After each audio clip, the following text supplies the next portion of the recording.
नाज़रीन, मुबारक बलोच साहिबा को जो सजा दी गई है, देखिए ये खुमियाजा तो भुगतना पड़ेगा। एक दिन रियासत को माफी मांगनी पड़ेगी और ये मांगनी ही पड़ेगी, जो मर्जी आप कर लें। आपको बलोच नौजवानों से भी माफी मांगनी पड़ेगी, पंजाब के नौजवानों से भी माफी मांगनी पड़ेगी, खैबर पख्तूनख्वा के नौजवानों और कबायलियों से तो खास तौर पे आपको माफी मांगनी पड़ेगी।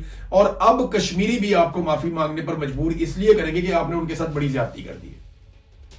फर्ज करें मुतालबात मान भी लेते हैं, कुछ चीजें थोड़ी सी सेटल भी हो जाती हैं, तो जो कश्मीरी नौजवानों के और बच्चों के दिलों में आपने नफरत पैदा कर दी है, वो नफरत आप कैसे निकालेंगे? वो जो वहां घरों में लाशें चली गई हैं, वो लोग वापस कैसे जिंदा होंगे? जो आपने उनके ऊपर शरपसंदी का या गद्दारी का या दहशतगर्दी का टैग लगा दिया, वो टैग कैसे खत्म होगा? ये नफरत फैलाना बहुत आसान होता है, चीजों को समेटना बहुत मुश्किल होता है। ये लोग ये सारा कुछ करते तो चले जा रहे हैं। मिलिट्री एस्टेब्लिशमेंट अंधाधुंध अपनी ताकत के जोम में करती चली जा रही, गलत काम करती चली जा रही, लेकिन जब इसको समेटना पड़ेगा तो आने वालों के लिए कितनी मुश्किल होगी, इनको इस बात का आइडिया भी नहीं है। इन्हें अंदाजा भी नहीं है कि आज इनका बोया हुआ एक एक बीज कल एक एक तनावर दरख्त बनेगा, तो कल उस फसल को कौन काटेगा, उनकी जड़ों को कौन उखाड़ेगा? उसमें बहुत ताकत लगेगी। इनको इस बात का आइडिया ही नहीं है। आने वालों के लिए मुश्किलात बढ़ाते चले जा रहे हैं, बढ़ाते चले जा रहे हैं। अब मुबारक बलोच साहिबा की जो सजा है उसको चैलेंज किया जाएगा और डॉक्टर मुबारक बलोच और सिबगतुल्लाह साहब की जो सजा है उसके खिलाफ एहतजाज भी किया जा रहा है और इस फैसले को हाई कोर्ट में चैलेंज करने का ऐलान किया गया है। ये फैसला टिकना विकना कोई नहीं है, क्योंकि इसमें हकायक नहीं है ना। अब ये कोई दहशतगर्द थोड़ी है, ये लोग, इनको उम्र कैद की सजा सुना दी गई है। आप दुनिया की किसी भी अदालत में ले जाएं, इन बुनियादों के ऊपर तो आप कभी सजा नहीं दे सकते। पहले आपने पकड़ के उनको अंदर कर दिया वो 3MPO के तहत, फिर इतना अरसा उसके अंदर अंदर रखा, फिर आपको ख्याल आया जनाब ये वाला मुकदमा डाल देते हैं, मुकदमा डाल के उनको उसके अंदर उम्र कैद की सजा सुना दी। हद नहीं होगी वैसे? इसी तरह ईमान मजारी को भी सजा सुना दी। तो नाज़रीन, अभी लोग एहतजाज कर रहे हैं और कई जगहों के ऊपर जो है वो बलूचिस्तान में जगह जगह पे एहतजाज भी हो रहा है, दहशतगर्दी के वाकयात भी हो रहे हैं। वो जो नौजवान शहीद हो गया बलूचिस्तान में दश्त के इलाके में, वो तो ट्रेवल कर रहा था ना, वो तो एक जगह से दूसरी जगह जा रहा था बस। उसके साथ उसके बच्चे थे, बीवी थी, गोली मार के कत्ल कर दिया। उसके वालिद का स्टेटमेंट आया और बड़ा तकलीफ दे स्टेटमेंट था। उसने कहा जी मेरा बच्चा आखिरी होना चाहिए, मेरे बच्चे के बाद जो है वो कोई और शहीद नहीं होना चाहिए वहां पे। या तो आप बताएं कि वो हमारा मुल्क है या नहीं है। सिक्योरिटी फोर्सेस की एक लगातार नाकामी है, वो लोगों को तहफ़्फ़ुज़ नहीं दे पा रहे और दुनिया को कहते हैं इन्वेस्टमेंट लेकर पाकिस्तान में आ जाओ। जब तक आप चंद चीजें नहीं करेंगे तो पाकिस्तान में सियासी इस्तेहकाम, ये 2 नंबरी जो सियासत के अंदर आप करते हैं, ये बंद करें। अदलिया आजाद, ये जो अदलिया को आपने कंट्रोल कर लिया 26 और 27वीं तरमीम के बाद, ये बंद करें। नंबर 3, आप मीडिया को आजाद करें, लोगों को आजादी इज़हार राय होना चाहिए। नंबर 4, अमन व अमान मुकम्मल तौर पे पाकिस्तान में बहाल होना चाहिए, स्टेबिलिटी होनी चाहिए हर चीज के अंदर, फिर जाके पाकिस्तान आगे बढ़ेगा। जब तक आप पाकिस्तान के अंदर जमहूरियत कायम नहीं करेंगे, जमहूरी इकदार नहीं लेकर आएंगे, पाकिस्तान में कोई सरमायाकारी नहीं लेकर आएगा, उल्टा पाकिस्तान से लोग सरमाया लेकर बाहर जा रहे हैं।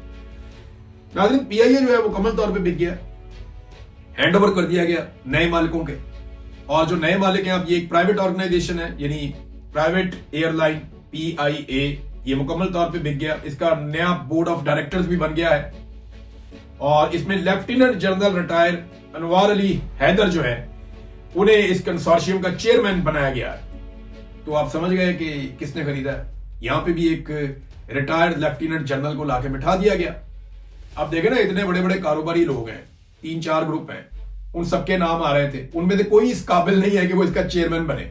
चेयरमैन कौन बना? एक रिटायर्ड फौजी, क्योंकि फौजी फाउंडेशन इसके पीछे है, तो इसीलिए तो इतना सस्ता मिला, वरना ये कभी सस्ता मिलता भी ना। उन्हें पुणे इन्होंने बेचा PIA को, यानी 55 अरब रुपया हुकूमत को मिलेगा। इससे बहुत महंगे तो जहाज है, बल्कि इतनी इसकी आधी कीमत का तो स्पेयर पार्ट पड़ा हुआ है, बेशुमार वहां पे जहाज हैं। और इसके जो रूट्स हैं आलमी सतह के ऊपर, जो इसकी अपनी एक क्रेडिबिलिटी है PIA की, वो कितनी बड़ी है। तो ये ओने पोने बेच दिया इन्होंने, बिल्कुल ऐसे बेचा जैसे इकबाल ने कहा था कि कौमे फरोख्तन व चर्जा फरोख्तन, कि पूरी कौम बेच दी और इतनी सस्ती बेच दी। तो इन्होंने कौम का पूरा एक इदारा बेच दिया और इतना सस्ता बेच दिया कि खरीदने वालों ने लाके उसके ऊपर एक रिटायर्ड जर्नैल भी अब बिठा दिया है। नाज़रीन, मुबारक बलोच साहिबा को जो सजा दी गई है, देखिए ये खुमियाजा तो भुगतना पड़ेगा। एक दिन रियासत को माफी मांगनी पड़ेगी और ये मांगनी ही पड़ेगी, जो मर्जी आप कर लें। آپ کو بلوچ نوجوانوں سے بھی معافی مانگنی پڑے گی، پنجاب کے نوجوانوں سے بھی معافی مانگنی پڑے گی، خیبر پختونخوا کے نوجوانوں اور قبائلیوں سے تو خاص طور پہ آپ کو معافی مانگنی پڑے گی، اور اب کشمیری بھی آپ کو معافی مانگنے پر مجبور اس لیے کریں گے کہ آپ نے ان کے ساتھ بڑی زیادتی کر دی ہے۔ فرض کریں یہ مطالبات مان بھی لیتے ہیں، کچھ چیزیں تھوڑی سی سیٹل بھی ہو جاتی ہیں، تو جو کشمیری نوجوانوں کے اور بچوں کے دلوں میں آپ نے نفرت پیدا کر دی ہے، وہ نفرت آپ کیسے نکالیں گے؟ وہ جو وہاں گھروں میں لاشیں چلی گئی ہیں، وہ لوگ واپس کیسے زندہ ہوں گے؟ جو آپ نے ان کے اوپر شر پسندی کا یا غداری کا یا دہشت گردی کا ٹیگ لگا دیا، وہ ٹیگ کیسے ختم ہوگا؟ یہ نفرت پھیلانا بہت آسان ہوتا ہے، چیزوں کو سمیٹنا بہت مشکل ہوتا ہے۔ یہ لوگ یہ سارا کچھ کرتے تو چلے جا رہے ہیں، ملٹری اسٹیبلشمنٹ اندھا دھند اپنی طاقت کے زوم میں کرتی چلی جا رہی، غلط کام کرتی چلی جا رہی، لیکن جب اس کو سمیٹنا پڑے گا تو آنے والوں کے لیے کتنی مشکل ہوگی، ان کو اس بات کا آئیڈیا بھی نہیں ہے، انہیں اندازہ بھی نہیں ہے کہ آج ان کا بویا ہوا ایک ایک بیج کل ایک ایک تناور درخت بنے گا، تو کل اس فصل کو کون کاٹے گا، ان کی جڑوں کو کون اکھاڑے گا، اس میں بہت طاقت لگے گی، ان کو اس بات کا آئیڈیا ہی نہیں ہے۔ آنے والوں کے لیے مشکلات بڑھاتے چلے جا رہے ہیں۔ اب مارم بلوچ صاحبہ کی جو سزا ہے اس کو چیلنج کیا جائے گا، اور ڈاکٹر مارم بلوچ اور صبغت اللہ صاحب کی جو سزا ہے اس کے خلاف احتجاج بھی کیا جا رہا ہے، اور اس فیصلے کو ہائی کورٹ میں چیلنج کرنے کا اعلان کیا گیا ہے۔ یہ فیصلہ ٹکنا وکنا کوئی نہیں ہے، کیونکہ اس میں حقائق نہیں ہے نا۔ اب یہ کوئی دہشت گرد تھوڑی ہے، یہ لوگ ان کو عمر قید کی سزا سنا دی گئی ہے۔ آپ دنیا کی کسی بھی عدالت میں لے جائیں، ایک بنیادوں کے اوپر تو آپ کبھی سزا نہیں دے سکتے۔ پہلے آپ نے پکڑ کے ان کو اندر کر دیا وہ 3 MPO کے تحت، پھر اتنا عرصہ اس کے اندر رکھا، پھر آپ کو خیال آیا جناب یہ والا مقدمہ ڈال دیتے ہیں، مقدمہ ڈال کے ان کو اس کے اندر عمر قید کی سزا سنا دی۔ حد نہیں ہوگی ویسے؟ اسی طرح ایمان مزاری کو بھی سزا سنا دی۔ تو ناظرین ابھی لوگ احتجاج کر رہے ہیں، اور کئی جگہوں کے اوپر جو ہے وہ بلوچستان میں جگہ جگہ پہ احتجاج بھی ہو رہا ہے، دہشت گردی کے واقعات بھی ہو رہے ہیں۔ وہ جو نوجوان شہید ہو گیا بلوچستان میں دشت کے علاقے میں، وہ تو ٹریول کر رہا تھا نا، وہ تو ایک جگہ سے دوسری جگہ جا رہا تھا، بس اس کے ساتھ اس کے بچے تھے، بیوی تھی، گولی مار کے قتل کر دیا۔